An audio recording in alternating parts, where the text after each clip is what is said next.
जो भी मन में बोझ है या किसी भी प्रकार की कोई चिंता है, कोई भी टेंशन या भय है, बिल्कुल रिलैक्स हो जाएंगे। सारे अपने बोझ बाबा को अर्पण कर देंगे सच्चे हृदय से। जब हम सच्चे हृदय से कुछ देते हैं पूरे विश्वास और निष्ठा के साथ, तो हमारी सुनवाई भी बहुत जल्दी होती है। बाबा से मेरापन, अपनापन निरंतर बढ़ाते चलेंगे। उसे गुड फ्रेंड बनाए, अपना सच्चा साथी, नजदीकी रिश्ता, जिससे मैं हर दिल की बात शेयर कर सकूं। इतना क्लोज रिश्ता हो, कोई भी बात याद उसकी। जैसे यहाँ हमारा कोई क्लोज होता है, कोई भी बात होती है तो हम क्या सोचते हैं उसको बताएं। अगर वो पास भी नहीं है तो कैसे बताएं? फोन से बताएं, पर उसको बताएं। जब तक अपने मन की बातें हम शेयर नहीं कर लेते अपने से, जो हमारे यहाँ क्लोज होते हैं, तब तक चैन नहीं मिलता। तो इतना ही क्लोज रिश्ता किसके साथ होना चाहिए? बाबा के साथ। दिल की बातें शेयर करें हम उससे। तो इतना गुड फ्रेंड बना ले कि दोस्ती समय पर काम आ जाए। जैसे देखिए, महाभारत का एक किस्सा दिखाते हैं। अर्जुन ने जयद्रथ को मारने के लिए, उसका वध करने के लिए एक प्रतिज्ञा की थी कि अगर इसको कल सूर्य अस्त से पहले मैं वध ना कर दूं तो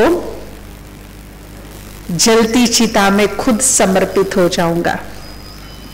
अब बोल तो आया, जोश में होश थोड़े खत्म कर दिए। तो ये शास्त्र जो भी हैं हमें कुछ सीख देते हैं कि कभी भी जब जोश हाई हो ना, उस समय कोई डिसीजन नहीं लेना चाहिए। तो उसका थोड़ा जोश था, तो जोश में होश गंवा बैठे और एक ऐसा अनाउंसमेंट कर दिया जो ना उनके लिए ठीक था, पांडवों पे भारी पड़ने वाला था। श्री कृष्ण जी भी सोचने लगे अब क्या करूं मैं, क्योंकि वो भूल गए कि आगे वाले कितने कूटनीतिबाज हैं। वो कुछ भी करेंगे, जयद्रथ को तुम्हारे सामने आने ही नहीं देंगे शाम तक। कहीं भी छुपाएंगे, कहीं भी गुम करेंगे, तो फिर तुम क्या करोगे? अपनी जुबान के अनुसार चिता में जाना पड़ेगा। अब ऐसा अनाउंस कर दिया, संध्या काल का टाइम था, सभी युद्ध के नियम प्रमाण अपने अपने तंबुओं में, टेंट में चले गए सोने के लिए। परंतु श्री कृष्ण को नींद नहीं आ रही है। वो सोच रहे हैं कि ये पार्थ ने क्या किया, कैसे निपटेगा, कैसे कल का युद्ध का परिणाम होगा, क्या होगा। वो एक नीति भी बनाई जा रही है, विचार भी चले जा रही हैं, सोच भी चली जा रही है कि कल का परिणाम क्या होने वाला है। अब इतने में उनको कृष्ण की याद आती है कि जब मेरे इतने विचार चल रहे हैं तो वो तो सोया नहीं होगा, वो भी कल के बारे में कुछ तो सोच रहा होगा। तो क्यों ना जाकर मैं उससे बात करूं, कल की कुछ रणनीति बनाऊं। तो जैसे ही उनके विश्राम गृह में जाते हैं तो क्या देखते हैं कि अर्जुन तो गहरी नींद सोए हुए हैं। ये देख के उनको बड़ा आश्चर्य हुआ, कितनी गहरी, इतनी सुख की, चैन की नींद सो रहे हैं। इनको कल की तनिक भी चिंता नहीं है, कुछ सोचा नहीं, कुछ विचार नहीं किया। सूर्योदय के बाद युद्ध प्रारंभ होना है। तो उनको जगाते हैं और पूछते हैं कि पार तुम तो घोड़े बेच के सो रहे हो, कल की तुम्हें तनिक चिंता नहीं, कुछ सोचा, कुछ विचार किया कल के बारे में? तो कृष्ण ने बड़े निश्चिंत बेफिक्र मन के भाव से उनको बोला कि जिसकी चिंता रात को जाग जाग के आप करते हो, उसे भला सोचने की क्या जरूरत है।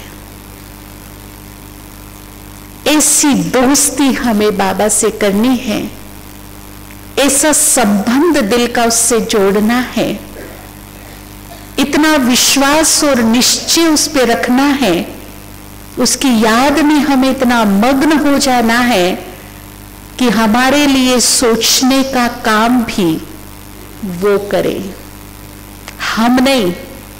हम बेफिक्र मस्त कलंदर होकर अपनी जिंदगी जिए और हमारे लिए सोचने का काम भी कौन करे, वो करे।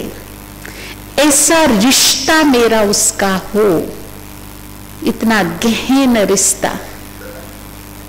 तो आज इस बट्टी की शुरुआत हो गई है। जो भी हमारे मन में, कभी कभी देखिए कुछ पॉजिटिव स्ट्रेस लेके भी घूमते हम लोग। स्ट्रेस नेगेटिव ही नहीं होते, पॉजिटिव भी होते हैं। कभी हमारा कोई शुभ संकल्प है, कोई शुभ इच्छा है, शुभ मनोकामना है, लेकिन वो पूर्ण नहीं हो रहा है, उसमें कोई बाधाएं आ रही है, तो वो शुभ इच्छा, शुभ संकल्प भी हमारे मन पे क्या बना देता है, प्रेशर बना देता है, बोझ बना देता है। और वो बोझ कहीं ना कहीं हमारे लिए हानिकारक हो जाता है, तन के लिए भी तो मन के लिए भी, दोनों के लिए वो हार्मफुल होता है। इस बोझ से बचना है, अच्छा या बुरा जो भी है सब उसको अर्पित कर देना है।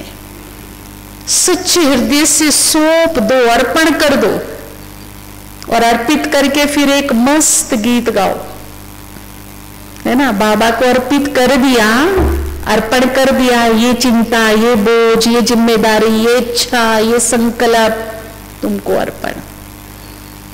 आप देखो इसको, मैंने आपको सौंप दिया, और यहां से रिलैक्स होकर एक लंबी सुकून की सांस लेकर पूरे विश्वास के साथ उसके सामने खड़े होकर एक गीत गाइए।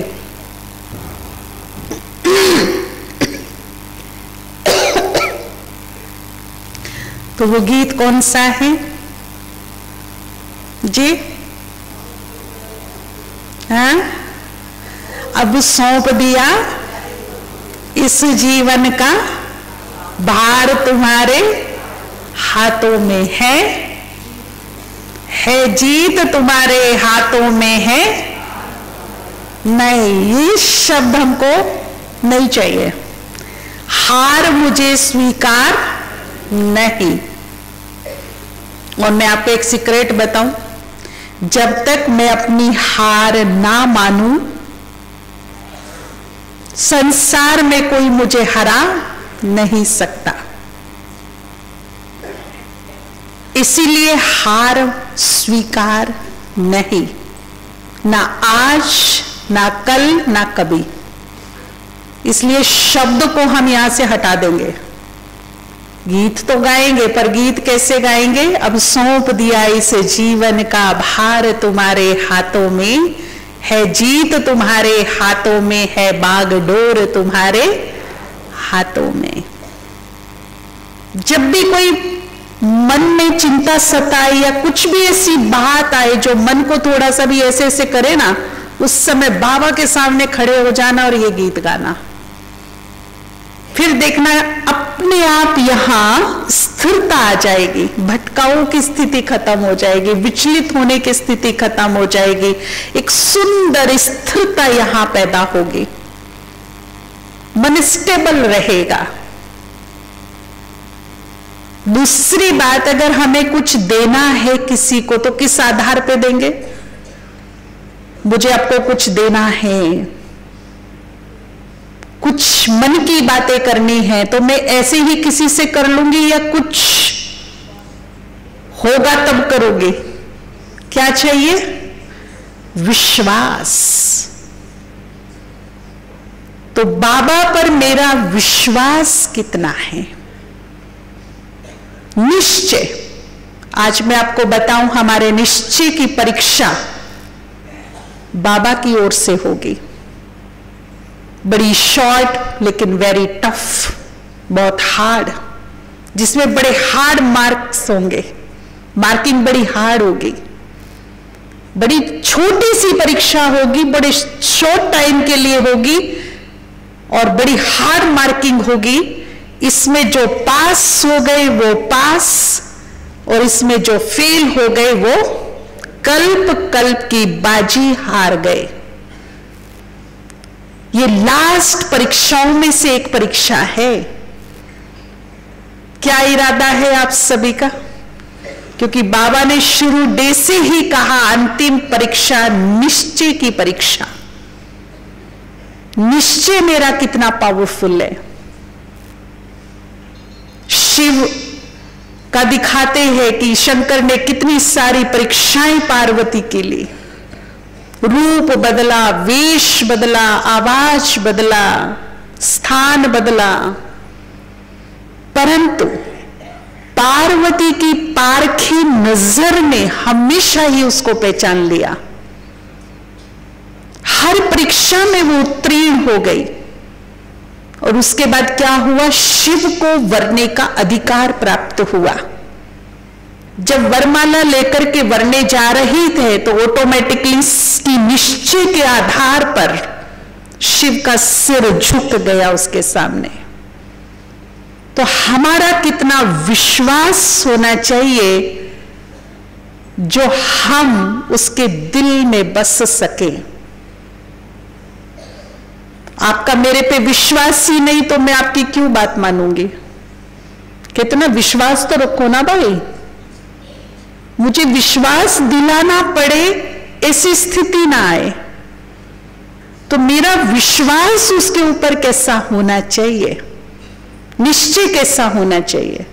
कहावत है कि जो निश्चय बुद्धि होते हैं उनकी आज नहीं तो कल, कल नहीं तो परसों विजय सुनिश्चित है, विजय होकर ही रहेगी। निश्चय बुद्धि विजयंती स्लोगन एक। जहां निश्चय है वहां 100% विजय है। लेकिन संशय बुद्धि विनश्यंती, जहां थोड़ा भी डाउट आया, संशय आया, जो मेरे बनते काम है ना उनको भी बिगाड़ देता है। बनी को बिगाड़ने का काम करता है संशय, और बिगड़ी को बनाने का जो काम करता है वो क्या करता है? निश्चय। इतिहास गवाह है इस बात का। असंभव से असंभव युद्ध अगर जीते गए तो वो केवल एक ही आधार था, निश्चय और विश्वास। राजा जनक के यहां अकाल पड़ा, प्रजा भूखी मरने लगी, त्राही माम मच गया, दूसरे राज्य के लोग अटैक करने लगे उसके यहां पर। विवश, परेशान, भूखा, प्रजा त्राही माम कर रही है, रास्ते सारे बंद है, अकाल पड़ा हुआ है, करे तो करे क्या?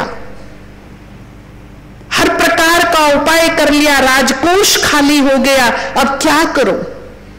ये विडंबना लेकर के अपने सिद्ध गुरु के पास राजा जनक पहुंचे और बोला कि अब मेरे पास कोई रास्ता नहीं है, मेरा राजकोष खाली हो गया और मेरी प्रजा मेरी आंखों के सामने दम तोड़ रही है, मैं करूं क्या? अब मेरे पास तो कोई रास्ता नहीं बचा। अब तो गुरु ने भी कहा कि जब कोई रास्ता नजर ना आए तब एक ही चीज बचती है, वो है आस्था।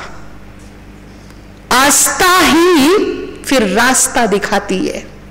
जब कोई रास्ता नजर ना आए उस समय हमें क्या जागृत अवस्था में ले आना चाहिए? आस्था। जितनी हमारी आस्था, विश्वास, निश्चय हाई लेवल का होगा उतना कितना भी घना अंधेरा क्यों ना हो, एक रोशनी की किरण मुझे जरूर नजर आएगी। और उसी आस्था से वो बाहर निकला। फिर उसी आस्था के कारण वो बाहर निकला। तो जब ऐसी स्थिति यदि हमारे लाइफ में बन जाए तो हमें डाउटफुल नहीं होना, संशय बुद्धि नहीं होना, बागंती नहीं होना, बल्कि क्या होना है, अपने निश्चय और आस्था को बढ़ाना है, उसके लेवल को बढ़ाना है, तो रास्ता अवश्य ही मिल जाएगा। तो विश्वास कैसा होना चाहिए मेरा? कैसा विश्वास हो जी? विश्वास ऐसा हो, इतना गजब का विश्वास कि एक बार तो वो भी सोच में पड़ जाए, अगर मुझे ये देखना पड़े कि मैं किसके विश्वास की लाज रखूं तो पहले इसकी, अगर इसके विश्वास की लाज मैंने नहीं रखी तो कोई संसार में मेरे ऊपर विश्वास ही नहीं करेगा। ऐसा गजब का विश्वास मैं उसके ऊपर बनाऊं कि वो विवश हो जाए, विवश हो जाए मेरे विश्वास की लाज रखने में। ऐसा विश्वास होना चाहिए, बिल्कुल डामाडोल नहीं। हम उसे बोल सके कि तुम सर्वशक्तिवान हो, त्रिलोकीनाथ हो, संसार के रचयिता हो, तीनों लोकों के मालिक हो, परंतु मेरे विश्वास को अपने ऊपर से तुम भी डगमगा नहीं सकते। ये ताकत तुम में नहीं है। तू मेरा था, मेरा है और मेरा रहेगा। ये बोल सकते कि नहीं बोल सकते? और वो रियली मेरा है। अगर मैं आपको एक स्पष्ट बात बताऊं, पूरे संसार में एक भ्रांति में जी रहे हैं कि मेरे, कौन है मेरे? किसको मेरा कह रही हूं मैं? जब आई थी तो अकेली जाऊंगी तो कौन मेरा है यहां? जो भी मेरे हैं ना, उनसे मेरे कुछ तो कार्मिक अकाउंट है, कुछ तो हिसाब किताब है जो वो मेरे पास है। किसी के साथ अच्छे हैं और किसी के साथ अच्छे नहीं है। जिस दिन ये अच्छे बुरे कार्मिक हिसाब किताब कंप्लीट हो जाएंगे, एक पल भी वो आत्मा हमारे साथ रह नहीं सकेगी। उसका रास्ता उधर और मेरा रास्ता इधर। ये बस कर्मों का लेना देना है जो वो मेरे आसपास हैं। जिस दिन ये लेन देन खत्म, उस दिन वो आत्मा भी हमसे विदाई ले लेगी। ये एक रियलिटी है, एक फैक्ट है, सच्चाई है। ये इतना ही मेरा है बस। वो कोई यहां अच्छा लेने आया है, कोई देने आया है, कोई बुरा देने आया है और बुरा लेने भी आया है। हर प्रकार के कार्मिक अकाउंट, हर प्रकार की आत्मा से मेरे हैं, जो मेरे हैं। देखिए, हमें पड़ोसी कम सताते, अपने ज्यादा सताते। समाधान जब चालू हुआ तो बड़ा वंडरफुल एक्सपीरियंस रहा उसमें कि सबसे ज्यादा समस्याएं बच्चों की और माता पिता की थी। माता पिता अपने बच्चों से परेशान हैं, बच्चे हैं जिगर के टुकड़े, पर सबसे बड़ा टेंशन का कारण बन गए। रीजन, कार्मिक अकाउंट कैसे है, बच्चे बनकर लेने आ गए। कहीं माता पिता ऐसे हैं कि बच्चे इतने डिस्टर्ब हो गए कि सुसाइड करने की सोच रहे हैं, दूर भाग रहे हैं उनसे। तो कोई लेने आया है और कोई, और जब तक ये लेन देन का हिसाब किताब है तब तक वो मेरे हैं, वरना तो चल बसे। चल बसे, इसी में ही सारा अर्थ समाया है। मृत्यु क्या है? चल बसना। हम जिस चीज से डरते हैं ना, उसमें डरने की कोई बात ही नहीं है। एक जगह से चलना है, दूसरी जगह जाकर, बस यही तो है, यही है, या इससे ज्यादा कुछ है? अच्छा, जहां से चले वहां थोड़े मोह ममत्व के कारण आंसू है, दुख है, रोना है, और जहां बसने वाले हैं वहां मिठाइयां बट रही है, ढोल बज रहे हैं, खुशियां मनाई जा रही है, न्यू मेहमान आने वाला है। एक आत्मा को एक ही टाइम पे दो चीज फेस करनी होती है। अगर वो जहां से कार्मिक अकाउंट हिसाब किताब पूरा हुआ पीछे मुड़ के देखे तो वहां क्या है, और जहां उसका शुरू होने वाला है नया खाता, वहां आगे देखे तो वहां क्या है। एक जगह गम है, एक जगह, और उस आत्मा को एक टाइम पे दो चीज फेस करनी पड़ रही है। पीछे वाले भी खींच रहे हैं और आगे वाले भी। अब उसकी हालत क्या है, आपको एक हाथ से इधर खींचे, एक हाथ से इधर खींचे, और बीच में मैं हूं तो मेरी हालत क्या हो जाएगी, क्या हालत हो जाएगी। इसीलिए सच्चा स्नेही, सच्चा प्यार अगर हमारा आत्माओं से है तो हम उसे खींचे नहीं, बल्कि गुड वाली बाय बोले, फिर मिलेंगे, और उसे ऐसी शांति के वाइब्रेशन दे कि वो अपना क्या करे, आगे की यात्रा सहज रीति से तय कर ले, रुकावट ना बने, बाधा ना बने, हम खींच करके उसे पीछे ना ले आए, नहीं तो उस आत्मा के पास फिर भटकाओ की स्थिति आ जाती है, भटक जाती है वो। तो सच्चे हृदय का प्रेम है कि उनको जाने दें, बसने दें, उजाड़े नहीं, भटकाए नहीं, ठीक है ना। तो विश्वास मेरा ऐसा हो जैसे एक छोटा बच्चा होता है गोदी में, तो हम उसको क्या करते हैं, खिलाते हैं ना। कभी कभी वो इतना रूठ जाता है, रोने लगता है, तो फिर उसको ऐसे उछालते हैं। जब उछालते हैं तो वो बड़ा एंजॉय करता है, हंसता है, खुश होता है, मुस्कुराता है, उसकी इच्छा रहती है अब करते रहो ऐसे। परंतु अगर हाथ से छूट जाए तो फिर क्या हो, कितनी गहरी चोटें लग सकती हैं, मृत्यु हो सकती है उसकी। एक तरफ रिस्की सिचुएशन है, वो रिस्की सिचुएशन को भरपूर एंजॉय कर रहा है। किस बेस पर एंजॉय कर रहा है, किस पर भरोसा है उसको, उन हाथों पे भरोसा है जिन हाथों में वो थमा है। कुछ भी हो जाए ये हाथ मुझे गिरने नहीं देंगे, इतना भरोसा है। तो रिस्की सिचुएशन को एंजॉय कर रहा है। हमारी लाइफ में भी कैसी भी स्थिति परिस्थिति आ जाए, कैसी भी क्रिटिकल सिचुएशन आ जाए, लेकिन हमें रिस्की सिचुएशन को भी एंजॉय करना है। क्यों? क्योंकि मेरी बागडोर किसके हाथ में है, ऊपर वाले के हाथ में है, जो तीनों लोगों को थामे बैठा है, वो मुझे भी गिरने नहीं देगा, वो मुझे भी संभाल लेगा, गिरने नहीं देगा। लेकिन उसके हाथों में मुझे जाना तो पड़ेगा ना। अगर बच्चा हाथों में से उछल के बाहर निकलने की कोशिश करे तो फिर क्या होगा, गिर जाएगा, चोट खा लेगा। तो हमें अपने जीवन की बागडोर उसके हाथों में सौंप देनी है। वो जितनी अच्छी तरीके से संभालेगा ना, कोई नहीं संभाल सकता, पूरे विश्वास के साथ दे देनी है। अभी संगम युग के हम उस कागार पर पहुंच गए हैं जहां हम सबके 63 जन्मों के जो कार्मिक अकाउंट हैं वो क्लियर होंगे, बाहर आएंगे। ऐसी जगह पर हम पहुंच गए। अब हमारे पास क्या तरीका है, या तो हम योग अग्नि इतनी ज्यादा प्रज्वलित कर ले कि जो पाप के यहां बीज पड़े हैं ना, वो जलकर भस्म हो जाए।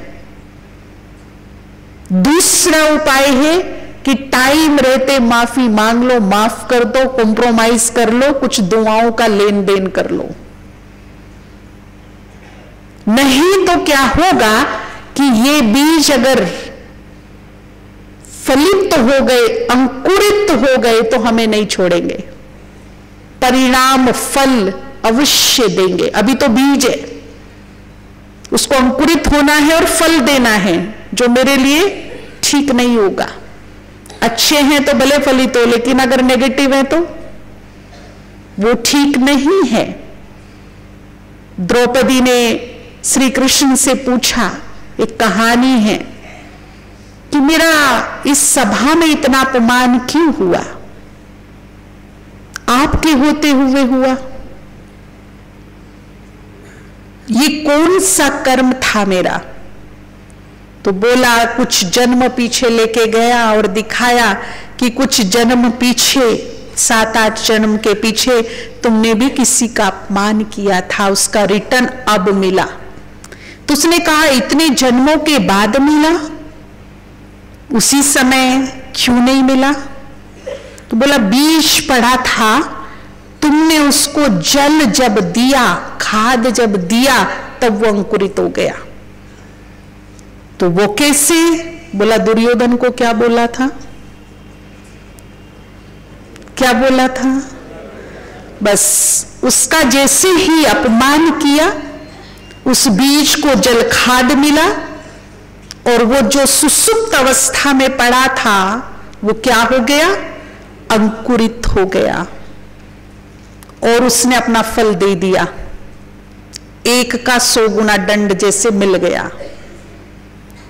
तो ये जो बीज पड़े हैं, सबकी आत्मा में थोड़े बहुत पड़े हैं। एक तो मुझे ये ध्यान रखना है कि इससे जल खाद नहीं देना है, अंकुरित नहीं होने देना। उसके लिए क्या करना है कि अपने मन से, वचन से, कर्म से, व्यवहार से किसी को भी कोई कष्ट, दुख, तकलीफ, टेंशन वाली बात नहीं। नहीं तो जो बीज पड़ा है वो क्या हो जाएगा, उससे जल खाद मिलेगा और वो पता नहीं कितने जन्मों का जो शांत पड़ा है वो एकदम क्या हो जाएगा, अंकुरित हो जाएगा, फलित हो जाएगा। बीज को जलाना इजी है, लेकिन जब वो वृक्ष बन जाता है, विशाल रूप बन जाता है, उसको खत्म करना थोड़ा मुश्किल काम होता है। बीज योग अग्नि से इजीली जल जाएंगे, नष्ट हो जाएंगे, भस्म हो जाएंगे, परंतु अगर उसका विशाल वृक्ष बन गया तो उसे काटना, जलाना, भस्म करना थोड़ा कठिन काम होगा। इसीलिए अब समय की ये डिमांड है, लास्ट छोर पर पहुंच चुके हैं हम लोग, और समय ये डिमांड करता है हमसे कि अब अपने मन से, वचन से, कर्म से, व्यवहार से किसी को भी कोई भी नेगेटिविटी, कष्ट, तकलीफ, दुख नहीं देना है। Fully attention. और यदि अभी भी मैंने स्टॉप नहीं किया तो फिर मैं तैयार रहूं, उसका बहुत बड़ा रूप मेरे सामने आने वाला है, उसे मैं फेस करने वाली हूं। कर्म गति टाले नहीं टलती। आज मैंने किया तो कल परसों उसका परिणाम मुझे प्राप्त होगा, आज नहीं तो कल होगा, होगा, होगा, होगा, बच नहीं सकते। इसीलिए विशेष अटेंशन रखना है। तो अब 63 जन्मों की जो कर्म गति है वो मेरे सामने से निकलेगी, आत्मा नीट एंड क्लीन होगी, प्योर होगी, फिर उड़ान भरेगी। बैलेंस होगा पहले। जैसे मार्च महीना आता है तो क्लोजिंग होती है ना, अभी आने वाला है मार्च महीना, मतलब क्लोजिंग का महीना। 1 अप्रैल से नया खाते शुरू। तो अब क्लोजिंग का वक्त चल रहा है, इसमें नए खाते नहीं बनाने हैं। अगर नए खाते बना लिए तो उनको चुक्त करने का वक्त मेरे पास नहीं है, ना ताकत है, ना सामर्थ्य है, ना शक्ति है। वो बाबा की परमिशन भी नहीं है, आज्ञा नहीं है, और आज्ञा का उल्लंघन करते हैं तो 1 का 100 गुना दंड पड़ जाता है। इसीलिए विशेष विशेष सावधानी, विशेष अटेंशन इस बात पे रखना है। तो जो कर्म गति सामने चल रही, जो हो गए पूर्व में, और उसकी कोई गति मेरे सामने से गुजर रही है, गुजर रही है, खड़ी नहीं है। समय हमेशा गतिवान है, चल रहा है। कोई बुरा वक्त है वो भी चल रहा है, क्या कहते हैं, बुरा टाइम चल रहा है, खड़ा तो नहीं है ना, बुरा टाइम खड़ा तो नहीं है ना, क्या हो रहा है, चल रहा है, मतलब क्या हो जाएगा, चला जाएगा। खड़ा होता तो प्रॉब्लम थी, लेकिन क्या हो रहा है, चल रहा है, वो भी निकल जाएगा, जल्दी पूरा हो जाएगा। हमारे मन में डाउट, संशय कब आते हैं? जब कोई विपरीत समय मेरे पास होता है, मेरे अनुकूल वक्त नहीं होता है, तब मेरे मन में ऊपर वाले के लिए, खुद के लिए संशय पैदा हो जाते हैं, डाउट्स आ जाते हैं मन में। तो इन डाउट्स को मार्जिन नहीं देनी है, ये निकल रही है, निकल जाएंगे, आत्मा क्रश मुक्त हो रही है, बोझा उतर रहा है, इजीली उतर रहा है। सबसे बड़ी खुशी की बात यह है, कोरोना काल में देखिए हिसाब किताब कैसे चुकते हुए हैं लोगों के, डेड बॉडी तक हाथ में नहीं मिली, अपने पास नहीं जा सके, वहां किस कंडीशन में है, कैसे है, कुछ पता नहीं। पीछे भूकंप आया नेपाल में, गुजरात में, इसी तरह के कर्म भोग चुकते हुए कि रूह कांप जाए, जीवन नहीं मृत्यु की कामना करते कि हम जल्दी छूट जाएं, मर जाएं। जो दब गए थे मलबों में, गहरे गहरे दबे हुए थे, मृत्यु नहीं हुई थी, जीवित थे, और 15-15 दिन अंदर मलबे में फंसे रहे। अब सोचिए, अगर हाथ की हड्डी टूटी है, उसके ऊपर पत्थर ईंट पड़ी है, तो वो हाथ एक ही पोज में 15 दिन तक ऐसे ही, सिर फूटा है तो सिर फूटा हुआ है, कमर टूटी तो कमर टूटी हुई है, और एक ही पोज में है, ना हिल सकते, ना डुल सकते, ना बैठ सकते।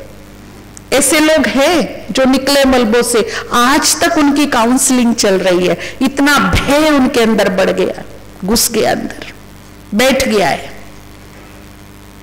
ऐसा भय है उनके अंदर। अब उनसे पूछो कि हिसाब किताब चुकता करना किसे कहते हैं, वो बताएंगे।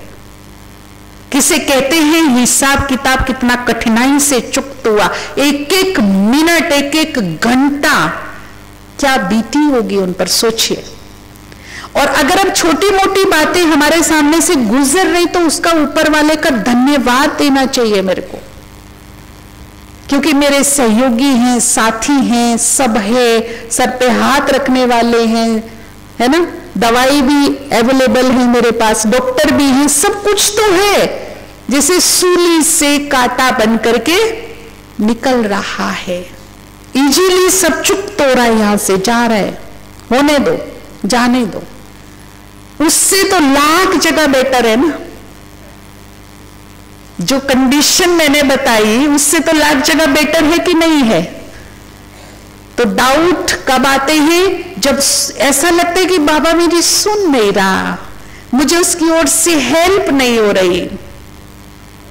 अगर विपरीत समय है, समय उचित नहीं है, मेरे ही कर्मों का परिणाम बुरा मेरे सामने से गुजर रहा है, तो सुनवाई नहीं होगी, बिल्कुल नहीं होगी। क्यों? क्योंकि समय उचित नहीं है, समय उचित नहीं है। कहते समय ठीक नहीं है तो मिट्टी को हाथ लगाओ, अगर समय उचित होते तो मिट्टी को हाथ लगाओ, सोना बन जाता है। उचित नहीं है तो सोना भी क्या बन जाता है?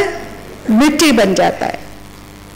समय ठीक नहीं है अपना, बोलते ना, अगर समय ठीक नहीं है, भलाई करने चलो, क्या मिलेगी?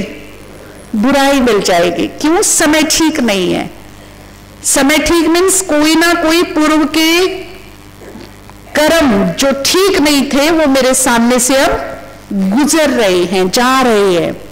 परंतु वो जा रही है, वो रुकेंगे नहीं, उसके जाने की वेट कीजिए। उचित समय भी आएगा, थोड़ा धीरज धरिए।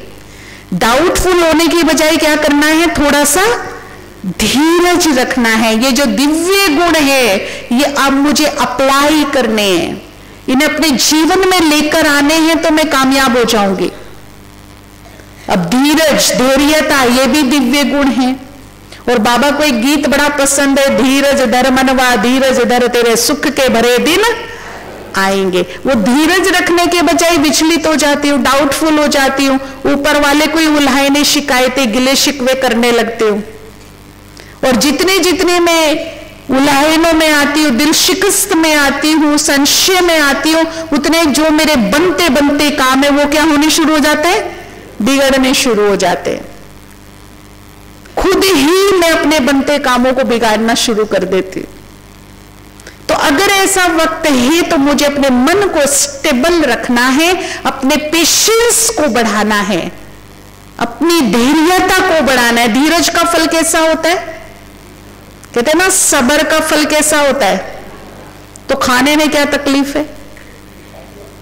खट्टा तो नहीं है ना, कड़वा तो नहीं है, जिसका फल ही मीठा है, जिसका फल ही मीठा मिलने वाला है, तो फिर उसको खा लेना चाहिए ना, अप्लाई कर लेना चाहिए। थोड़ा धीरज तो धरिए, देखिए तो सही होता क्या है।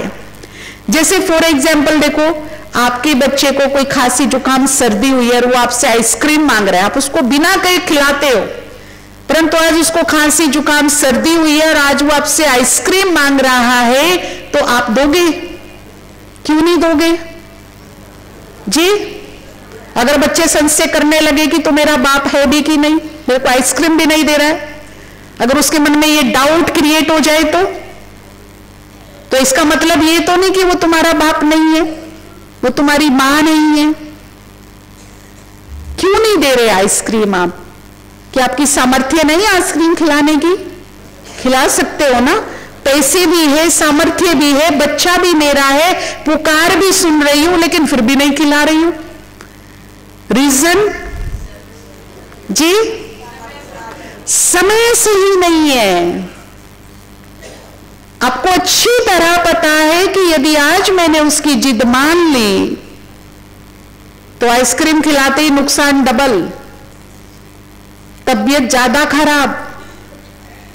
इसलिए वो कितना भी चिल्लाए, कितना भी रोए, कितना भी पुकारे, कितना भी उल्हाने दे, शिकवे शिकायतें करे, आप उसे आइसक्रीम नहीं देंगे।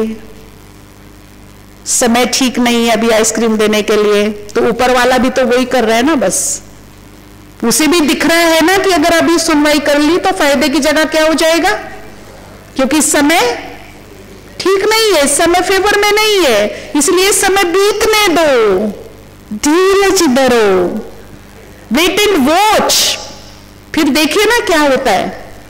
अच्छा, कोई भी पेरेंट्स कहेगा बच्चे तेरे को खांसी है, जुकाम बुखार है, जिंदगी भर तेरे को आइसक्रीम नहीं मिलेगी अब, ऐसा बोलता है कोई? बोलता है? क्या बोलता है? क्या बोलता है? ठीक हो जाओ, एक बार ठीक हो जाओ, उसके बाद कितनी? एक के बदले दो खाना। कैंसिल हो रहा है कि डिले हो रहा है? आइसक्रीम खाना कैंसिल हो रहा है कि डिले हो रहा है? तो बाबा भी क्या कहते हैं, बच्चे धीरज धर, एक के बदले कितनी? बस वो धीरज ही नहीं धरा जाता हमसे। जब धीरज रखने का वक्त आता है तब हम होपलेस हो जाते हैं, गिले शिकवे करने लगते हैं, डाउट संशय मन में आ जाते हैं। थोड़ा सा पेशेंस रखकर और योग का चार्ट बढ़ाएं और मजबूती से बाबा का हाथ पकड़ें। जितना मजबूती से बाबा का हाथ पकड़ेंगे उतना काम आसान हो जाएगा, राह हमारी आसान हो जाएगी। तो मजबूती से हाथ पकड़ने की बारी होती है वो। तो आज अपनी डायरी में, अपने घर में एक बात लिख लेना जा करके कि मेरी जो विजय है वो डिले तो हो सकती है परंतु कैंसिल हरगिज नहीं। मेरी विजय सुनिश्चित है, होकर रहेगी। ऐसा विश्वास अपने अंदर क्रिएट करना है कि वो डिले तो हो सकती है परंतु क्या नहीं हो सकती? कैंसिल नहीं हो सकती। थोड़ा देर से होगी परंतु होगी, होगी, 100% होगी। ये सत्य है, इसे स्वीकार करना है मुझे और अपने मन को एक नई ऊर्जा, एक नई एनर्जी देनी है। तो देखिए फिर जैसा हम चाहते हैं ना वैसा ही होगा, वैसा ही होगा। लास्ट में आप सबसे कहना चाहेंगे कि आज भगवान ने आपको जो भी दिया है, ज्ञान में आने से पहले भी कुछ ऐसी चीजें थी जो हम ये सोचते थे कि ये मुझे भगवान ने दी है है ना सबके पास, किसी के पास विवेक बड़ा अच्छा है, बच्चे बड़े अच्छे हैं, घर बड़े अच्छा है, परिवार बड़ा अच्छा है, बिजनेस बाप दादा का पीढ़ी दर पीढ़ी चलता आ रहा है, गोल्डी गिफ्ट मिली है मुझे। ऐसी बहुत सारी चीजें हैं जो मुझे लगता है कि ये भगवान ने मुझे दी है। आज इस भट्टी को अगर हम सुचारू रूप से करेंगे और करते रहेंगे तो जीवन भर ये भट्टी चलेगी। 5 ऐसी प्राप्ति लिखिएगा, 5 ऐसी बातें अपने माइंड में लिखिए या डायरी में लिखिए जो मुझे ऐसा लगता है कि मुझे भगवान ने दी है। वो मैं दूसरों को भी कहती हूं कि ये मुझे भगवान ने दिया, ऊपर वाले ने दिया। ऐसी 5 बातें लिखिएगा। और ज्ञान में आने के बाद बाबा से क्या क्या प्राप्ति हुई, ऐसी 6 बातें लिखिएगा। लौकिक और अलौकिक दोनों ही प्राप्ति बाबा से हुई है, परंतु लौकिक में 5 क्या हुई और अलौकिक रीति से 6 प्राप्ति क्या हुई, वो मुझे लिखना है। 6 प्राप्ति टोटल कितनी हो गई?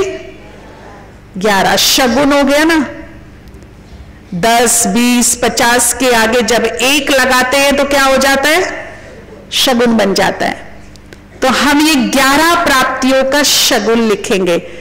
अच्छा, लौकिक में तो सबको अलग अलग हो सकती है, कुछ भी, किसी को कला है, टैलेंट है, किसी के पास जो जन्म से ही गोल्डन स्पून लेकर के जन्मते हैं, कुछ ऐसे हैं, किन्हीं का परिवार अच्छा है, किन्हीं का साथी बहुत अच्छे हैं, दोस्त बड़े अच्छे हैं, किन्हीं का घर बार बड़ा अच्छा है। अरे तुम्हारा घर बड़ा अच्छा है, ऊपर वाले की देन है, बोलते हैं ना, ऊपर वाले ने दिया है। तो ऐसी कौन सी चीजें हैं जो मुझे लगता है कि ऊपर वाले ने दी, वो लिखना। और अलौकिक रीति से क्या मिला बाबा से। आज आप अपना काम धाम छोड़ करके सब यहां बाबा के प्रेम में आकर बैठे हैं, तो ऐसी क्या चीज मिली जो आकर बैठे हैं, बाबा के लिए आकर बैठे हैं? बताएंगे क्या मिली माता जी? आप यहां क्यों बैठे? आज क्या मिला बाबा से आपको? शांति मिली। और क्या मिला भाई लोग बताएंगे जी? गोल्डन। और बताइए भाई लोग, थोड़ी ठंडी को आउट करेंगे जी। खुशी मिली। और क्या मिला? प्रेम मिला यहां पर आकर। और क्या मिला जी? आनंद मिला, प्रेम मिली, खुशी मिली, शांति मिली। और क्या मिला? सुख भी मिला। और क्या मिला? ज्ञान भी मिला जी। शक्तियां मिली, शक्तियां मिली। और क्या मिला? शक्तियां। देखिए, सच में ये सब मिला हमको। हमारे पास ऐसे भाई बहने हैं जो बहुत व्यसनी थे, ड्रिंकर, नशा करते थे, हॉस्पिटल में एडमिट कर दिया, लीवर किडनी खराब होने की नौबत पर आ गए, मृत्यु सामने खड़ी है, लेकिन व्यसन नहीं छूट रहे। उन्हें भी पता है कि मेरी मौत सामने है और इनकी वजह से है, लेकिन छूट नहीं रहे हैं, ताकत नहीं है छोड़ने की। हॉस्पिटल की खिड़की से कूद कर भाग आया एक, तो मरना है तो पीकर ही मरूंगा, लेकिन तड़प तड़प के नहीं मरूंगा। ब्रह्मा कुमारी आश्रम मिला, गए, कोर्स किया, थोड़ा ज्ञान का बल, थोड़ा योग का बल, थोड़ा प्रेम का बल, थोड़ा खुशी का बल, ये सारे बल ने व्यसन छुड़ा दिया, नया जीवन दे दिया। और आज मुझे बताते बड़ा हर्ष हो रहा है कि ये मैं एक की कहानी नहीं, ऐसे लाखों लोग हैं हमारे पास जो छोड़ नहीं पा रहे थे, मौत सामने थी तो भी नहीं छूट पा रहा था। तो उन्हें ताकत कहां से मिली, शक्ति कहां से मिली? ऊपर वाले से मिल गई ना। उससे जुड़े तो उसके वाइब्रेशन मिले, उसके वाइब्रेशन की पावर मिली, और पावर मिलते ही वो क्या हो गए? जो ताकत उनके पास नहीं थी वो ताकत ऊपर वाले की मिली और वो छूट गए। तो मिली तो है ना प्राप्तियां हमको, हुई कि नहीं हुई? तो ऐसी 6 प्राप्ति लिखनी है।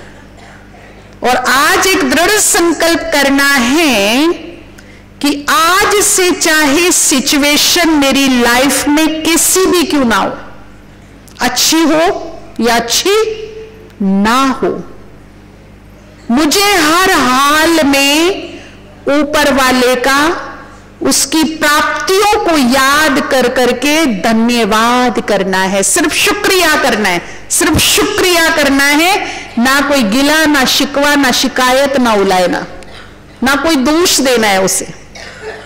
क्या करना है? सिर्फ क्या करना है? कर सकते हैं। अगर दिन अच्छे नहीं है तो, अगर सिचुएशन बहुत खराब है तो, हर हाल में, हर सिचुएशन में, हर परिस्थिति में इस हृदय से केवल उसके लिए क्या निकलेगा? शुक्रिया, शुक्रिया, शुक्रिया, धन्यवाद निकलेगा। इस शुक्रिया में ऐसी ताकत है। अब मैं क्यों बोल रही हूं ये? इस शब्द में ऐसा जादू है, जिस भी बात का, जिस भी प्राप्ति का हम धन्यवाद बोलना शुरू कर देते हैं, उसकी बढ़ोतरी होना शुरू हो जाती है, उसकी बरकत होना शुरू हो जाती है, वो बढ़ना शुरू हो जाता है। तो कितना इजी काम है, किसी भी चीज को बढ़ाना है तो उसका क्या बोलिए? उसका क्या बोलिए? है नहीं, मेरे पास तो ये है ही नहीं, क्या करूं, मुझे तो दिया ही नहीं भगवान ने कुछ। तो जो है वो भी क्या हो जाएगा? चला जाएगा। जितना है, जो भी है, मेरे भाग्य अनुसार मुझे प्राप्त हुआ है, इसीलिए संतुष्ट रहकर मुझे उसका धन्यवाद बोलना। तूने जो भी दिया, जैसा भी दिया, तेरा लाख लाख शुक्रिया, तेरा लाख लाख शुक्रिया। हो सकता है ना? तो उसका हर हालत में शुक्रिया बोलिएगा, धन्यवाद बोलिएगा। जैसे देखिए, आप सुबह उठते हैं, शाम को सोते हैं, दोपहर को भी वक्त मिलता है, कभी भी सोते उठते जागते खाते पीते कभी भी उसका 5 मिनट निकालिए और तहे दिल से आभार मानते हुए, उसके आभार को स्वीकार करते हुए, बड़ी आस्था से, बड़ी निष्ठा से उसका शुक्रिया बोलिए। बाबा, तुमने हमें ये दिया, इसका तुम्हें लाख लाख धन्यवाद। जैसे हम बोलते, बाबा आपने हमें ज्ञान का सत्य प्रकाश दिया, अज्ञान के अंधेरे से बचा लिया, भटकाओं से बचा लिया, तुम्हारा इस ज्ञान के लिए लाख लाख शुक्रिया। दिनों दिन ज्ञान क्या होगा? बढ़ता चला जाएगा। तीसरा नेत्र मेरा खुलता चला जाएगा। ज्ञान की रोशनी, ज्ञान का प्रकाश जीवन को प्रकाशित करता रहेगा। समझदारी बढ़ती चली जाएगी। तुमने हमें निस्वार्थ प्यार दिया, इस प्यार के लिए तुम्हारा लाख लाख धन्यवाद, शुक्रिया, शुक्रिया, शुक्रिया।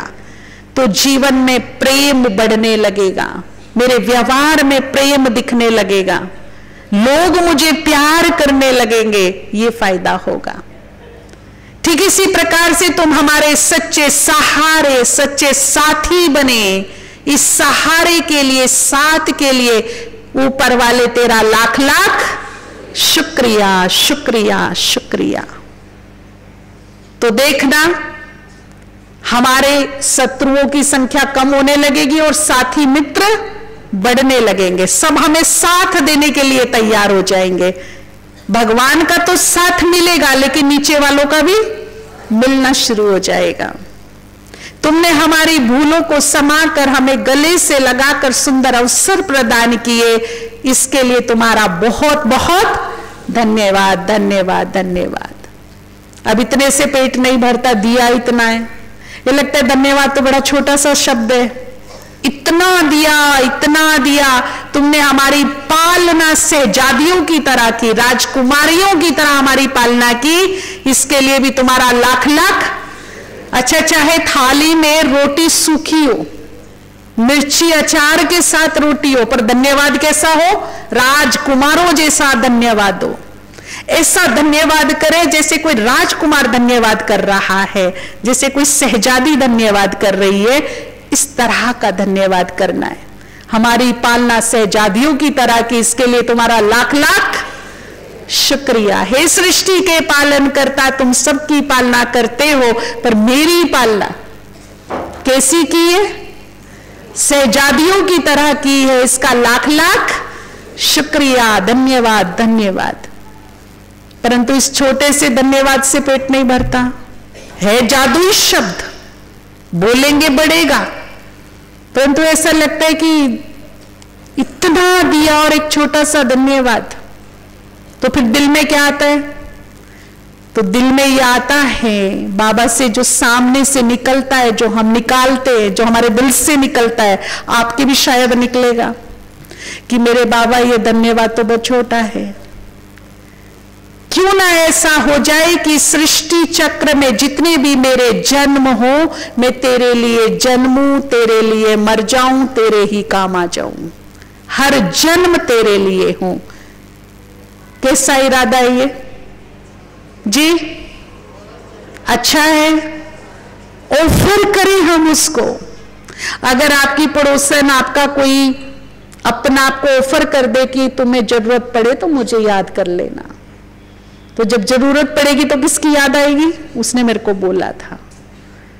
हमने भगवान को बोला है, जब तुझे और तेरे भारत को कभी भी जरूरत पड़े, किसी भी जन्म में जरूरत पड़े, तो किसे याद कर लेना? हमें याद कर लेना। हम तेरे लिए जी जाएंगे, तेरे लिए हर जन्म तेरे ही काम आ जाए। कैसी ऑफर है? देकर रखिए, है ना? देकर रखेंगे कि नहीं?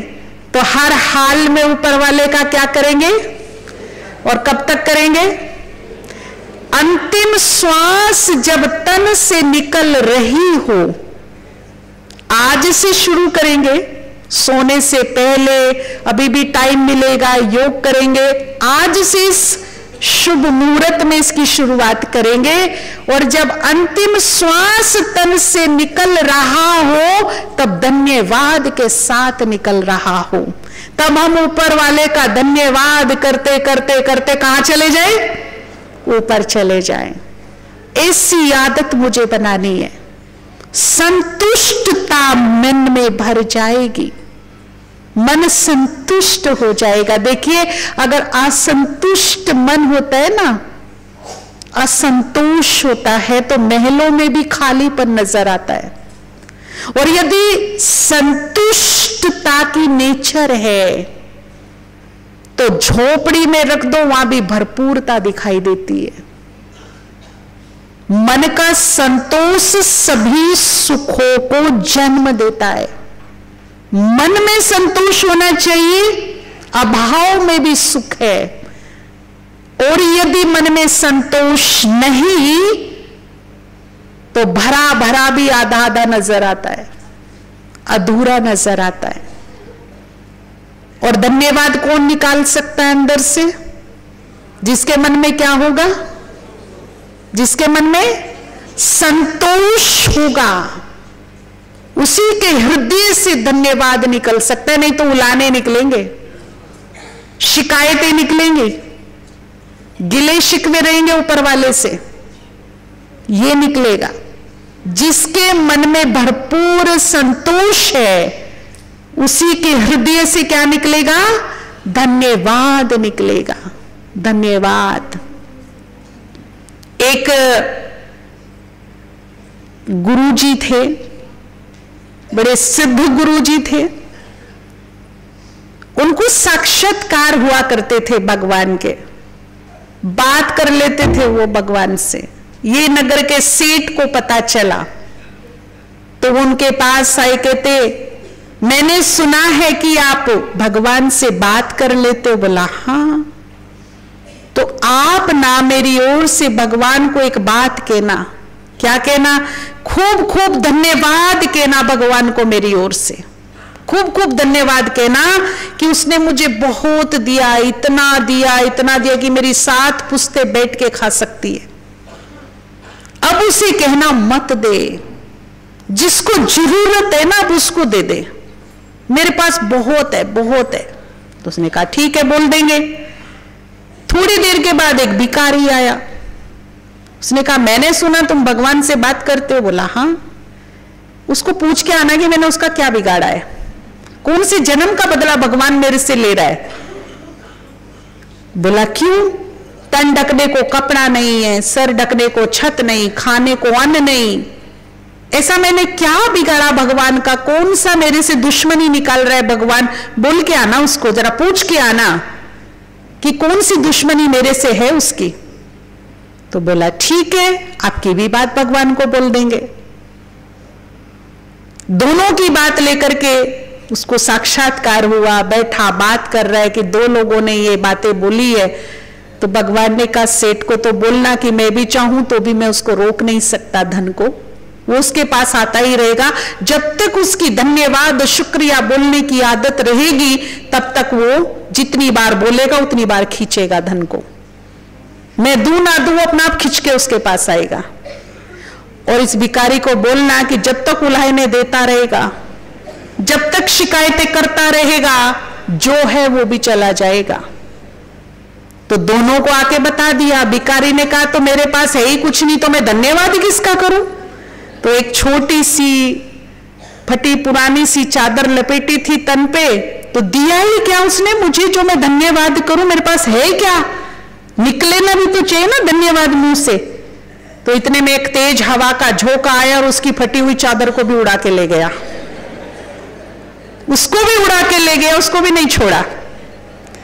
तो चाहे सिचुएशन कैसी भी क्यों ना हो, मेरे फेवर में हो या मेरे फेवर में ना हो, लेकिन मेरी रूह से, मेरी आत्मा से उसके लिए क्या निकलता रहे।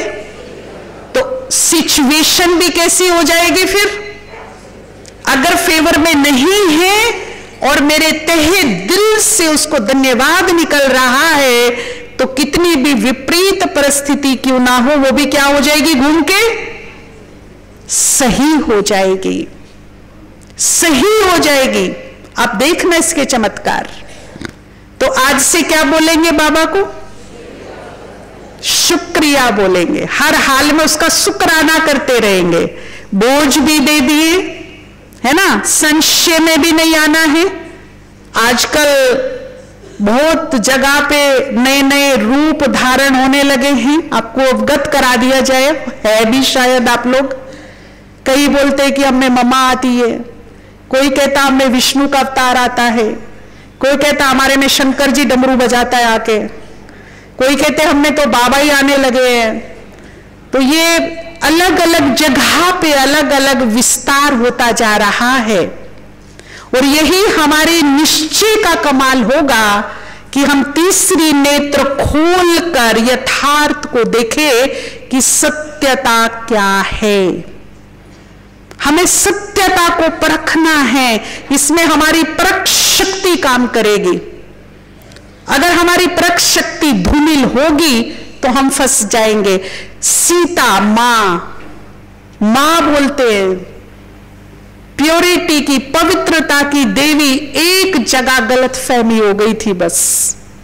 जब मारीच ने आवाज निकाली थी राम की, मायावी आवाज निकाली मारीच ने, और सीता कंफ्यूज हो गई कि ये आवाज किसकी है, मेरे राम की है। बस इसी आवाज ने खेल खराब किया था सारा। इसमें कंफ्यूज लक्ष्मण भी हुआ और इससे कंफ्यूज सीता भी हुई, दोनों की दिशा भंग हुई, और रावण के हाथ में कौन आ गई, सीता आ गई। बचना है हमें। मैं आपको बताऊं, जब माउंट आबू आए तो किसी दादियों की चॉइस नहीं थी ये, ना ब्रह्मा बाबा की चॉइस थी ये भूमि, ये ऊपर वाले की चॉइस थी। ये यज्ञ को जो रचा है ये किसने रचा है, ना दादियों ने, ना ब्रह्मा बाबा ने, ना किसी दादाओं ने। किसकी चॉइस पे बना ये स्थान भी ऊपर वाले की चॉइस थी, और ये बना भी ऊपर वाले की वजह से है, और जहां अष्ट रत्न तैयार हुए हों, जहां हमारी दीदी दादियां बड़ों ने तप किया हो, जहां ब्रह्मा की कर्म भूमि रही हो, जो मां जगदंबा की कर्म भूमि रही हो, भगवान वहां से जाएगा क्या? यस या नो? यस या नो? और गुलजार दादी में क्यों बाबा आता था? सबसे बड़ी बात है, पूछा गया बाबा से, आपने यही रत मुकर्रर क्यों किया? और भी तो बहुत सारी दादियां हैं, एक दादी बीमार होती तो दूसरे में भी तो आप आ सकते हैं ना, इसी में ही क्यों? क्यों इसी में ही आए? तो एक रहस्य खोला गया कि ये दादी पिछले 7 जन्मों से पवित्र है, समाधिस्थ है, एक ऋषियों वाली तपस्या है, और सबसे बड़ी बात उसके पास पवित्रता का बल 7 जन्मों का है। तो उसका ब्रेन इतना स्ट्रॉन्ग है जो उस महासत्ता को अपने अंदर धारण कर सकता है, वरना संसार में कोई की ताकत नहीं कि उसको धारण कर सके। वो अपनी सारी शक्तियां परम धाम में छोड़कर नेचुरल रूप में आता है, इसलिए उसको धारण किया जा सकता है, नहीं तो किसी की ताकत नहीं, फटके टुकड़े हो जाएंगे यहां से। तो इसी वजह से इस तन को मुकर्रर किया गया। तो बिल्कुल अपने निश्चय को, अपने विश्वास को पूरा एक बल, एक भरोसा, जिएंगे तेरे लिए, मरेंगे तेरे लिए और साथ चलेंगे तेरे साथ। अब जो भी है, जैसा भी है, मेरा था, मेरा रहेगा। अपने विश्वास को मजबूत रखिए, निश्चय में ही विजय है, और संशय विनाश का सबसे बड़ा कारण बन जाता है। ओम शांति, धन्यवाद, शुक्रिया।